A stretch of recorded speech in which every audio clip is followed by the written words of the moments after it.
Guys, my name is VJ. And I'm Cameron. Guys, this is our project for Econ. Our project question is the purpose, process, and 3 examples of usefulness of budgeting your household income. Budgeting your household income allows you to make a spending plan for all of your known future expenses, therefore ensuring you have the money needed to pay your bills on time, buying anything you desire with discretionary funds, knowing what months you'll be tight on money, and be more prepared with emergency funds. Unexpected expenses arise or income shrinks due to losing your job, and finally saving money for retirement. A few statistics of why people must budget their household income are, according to a study done by Motley Fool, 80% of Americans have an average debt of $67,000 per household member and a mean average of $145,000 of debt as a household total. A chart by Experian Future shows the U.S. consumer debt from 2010 to 2020. The total debt increase in 2 decades is $3.56 trillion. The public health and financial emergency brought on by the COVID-19 pandemic caused record unemployment, and in 2019 to 2020 alone, debt raised roughly $800 billion alone. According to a survey done by Go Banking Rates, 40% of Americans have less than $300 in savings.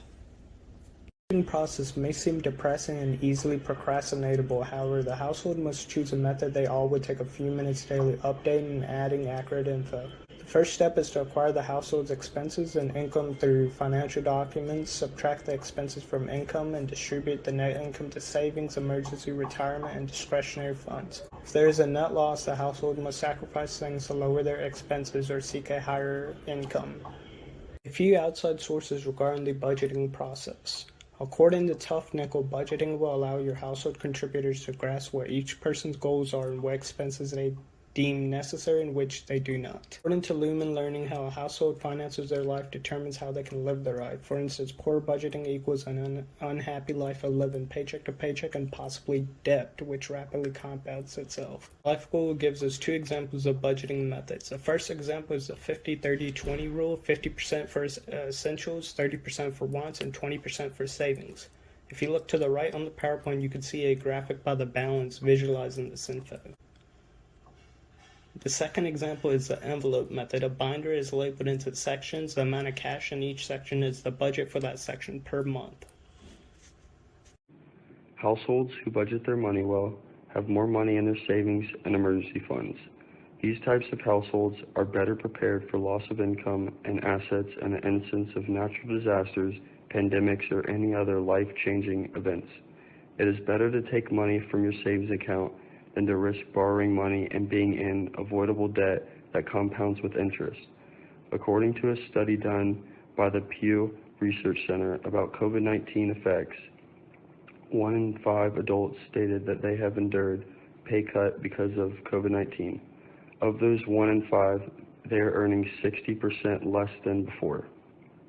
Household debt can be a never-ending cycle in families if they don't budget their income to pay it off on time and in a fast manner to save as much money as possible from interest to get the best bang for your buck. Since a lot of college students take out student loans, which are fine if their degree allows a high-paying job right after graduation. However, if they do not, then the household lost money spent on the education and are further losing the value of their money they are spending decades to pay off student loans.